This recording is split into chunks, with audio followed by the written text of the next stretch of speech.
இந்த wild card entries வந்ததுக்கப்புறம் show ஏதாவது இன்ட்ரெஸ்டிங்காக மாறி இருக்கான்னு கேட்டேன்.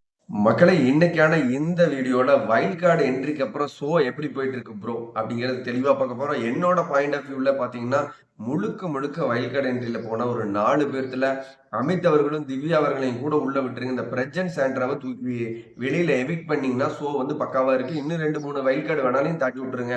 ஏன் ப்ரோ பிரஜனி சாண்ட்ராவையும் நீங்க வந்து வெளியேற்ற சொல்றீங்க அப்படின்னு கேட்டீங்கன்னா முழுக்க முழுக்க அவங்க கப்பிள் கேம் தான் விளையாண்டுட்டு இருக்காங்க.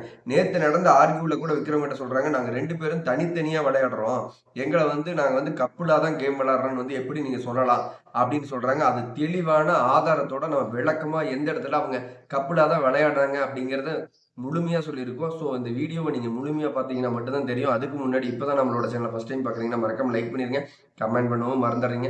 இந்த செகண்ட் நீங்க பண்ற கமெண்ட்டுக்கு நான் ரிப்ளை பண்ண காத்திருக்கேன். ஓகே வாங்க. நேற்றுக்கான ஆர்கியூல வந்து விக்ரம் சொல்லியிருப்பாரு, நீங்க 2 பேருமே எமோஷனலாகவும் சப்போர்ட்டா இருக்கிறீங்க, கேமும் ஒன்னா தான் விளையாடுறீங்க அப்படின்னு சொன்னோடனே சாண்ட்ரா அவர்கள் வந்து சொல்லியிருப்பாங்க, நாங்க உங்களுக்கு வந்து ஹஸ்பண்ட் அண்ட் ஒய்ஃபா இருக்கிறது பிரச்சனையா இல்ல ஒன்னா கேம் விளையாடுறது பிரச்சனையா, உங்களுக்கு வேணா கேட் ஓப்பன் பிரச்சனை வந்து லூஸ் டேக் வார்த்தை இருப்பாரு.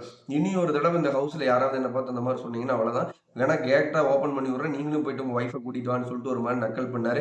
கம்பல்சரி சாட்டர்டே எபிசோட்ல சேதனை வந்து இதை அட்ரஸ் பண்ணி உங்களோட ஃப்ரெண்டா இருந்தாலும் சரி ஃப்ரெண்டோட ஒய்ஃபா இருந்தாலும் சரி நீங்க வந்து தயவு செஞ்சு கேள்வி கேளுங்க, இல்லை ஒரு வார்னிங் கொடுங்க.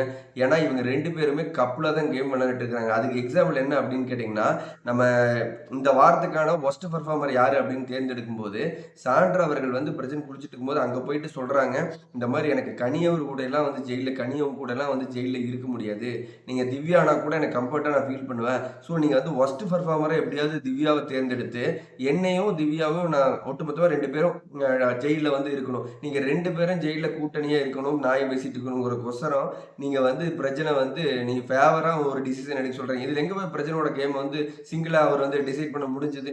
அவரோட டிசிஷனை நீங்களும் உங்களோட டிசிஷனை அவங்களும் எடுத்துட்டு இருக்கிறத நாங்க லைவ்ல பார்த்துட்டு இருக்கிறோம், தெளிவா பார்த்துட்டு இருக்கிறோம், எபிசோட்ல பார்த்துட்டு இருக்கிறோம். 2 பேரும் அங்கங்க கூடி கூடி கப்புல தான் கேம் விளையாண்டுட்டு இருக்கிறீங்க. எங்க போய் இண்டிவிஜுவல் பர்ஃபார்மர் பண்ணிட்டு இருக்கிறீங்க? அதை விட்டா விக்ரம் வந்து இந்த மாதிரி ஒரு தெளிவான பாயிண்ட் பிடிச்சி நீங்க 2 பேரும் கப்புல வந்து பாயிண்ட் பிடிக்கிறீங்கன்னா உடனே போய் உங்க ஒய்ஃபை கூட்டிட்டு வான்னு பேசுறது எவ்வளவு நாகரிகமான விஷயம். அதை விட்டு போட்டு நாங்கள் ஹஸ்பண்ட் அண்ட் ஒய்ஃபை இருக்கிறதா பிரச்சனையா, கப்புல கேம் போய் ஆடுறது எங்க போய் பார்த்தீங்கன்னா நாங்கள் தனியாக தான் ஆடுறோம் அப்படிங்கிற மாதிரிலாம் சாண்ட்ரா பேசிட்டு இருக்கிறாங்க. ஒத்துக்கிறேன் சாண்ட்ரா, நீங்க வந்து ஒரு சீக்ரெட் டாஸ்க்ல நல்லா ஸ்கோர் பண்ணீங்க, மக்கள் பெரிய லெவல்ல உங்களுக்கு ஒரு ரெஸ்பான்ஸ் கொடுத்தாங்க. அந்த சீக்ரெட் டாஸ்க்கை தாண்டி உள்ள சூப்பரா விளையாட்டு இருக்கிற அந்த திவ்யாவா இருக்கட்டும், ஒரு சில கேரக்டர்ஸ் எல்லாத்தையுமே நீங்க விளையாடுறதுக்கெல்லாம் பண்றீங்க.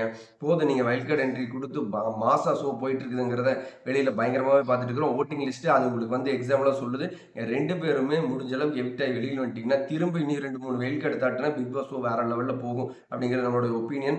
ஏன்னா இண்டிவிஜுவலுங்கிறது முழுக்க முழுக்க இங்க கிடையாது. நேற்று பூண்டை வந்து தொலைச்சு வீடு வீடா போட்டுட்டு இருக்கும்போது பிரஜன் வந்து பிரஜன் வந்து அப்ப வந்து நம்ம விக்ரம் டீம்ல இருக்கும்போது நியாயமா விடுப்பா ஒண்ணுல பாத்துக்கலாம் அப்படிங்கிற மாதிரி டீம்ல இருந்த வரைக்கும் அந்த மாதிரி பேசிட்டு, அதுக்கப்புறம் வந்து விக்ரம் வந்து நீ எப்படி என்ன மட்டும் பார்த்து அந்த கேள்வியை வந்து நீ கேட்கலாம், பூண்டு தொல்லியை வந்து நம்ம சாண்ட்ரா இறைச்சதுக்கு பிரஜன் பக்கத்துல இருந்தனா நீங்க பாருங்க இப்படி பண்றாங்க அப்படிங்கும்போது விடுப்பா பாத்துக்கலாம் அப்படின்னு நீங்க சொல்லிட்டு அப்ப கம்முன்னு இருந்துட்டு, அதுக்கப்புறம் வந்து என்னை பத்தி மட்டும் எப்படி நீங்க அப்படி வந்து அப்படி ஒரு வார்த்தை வந்து கேட்கலாம் அப்படின்னு சொல்லி பிரஜன் பேசுறீங்களே, நீ அந்த இடத்துல விக்ரம் யார் இருந்தாலும் அதே பாயிண்ட வச்சிருப்பாரு.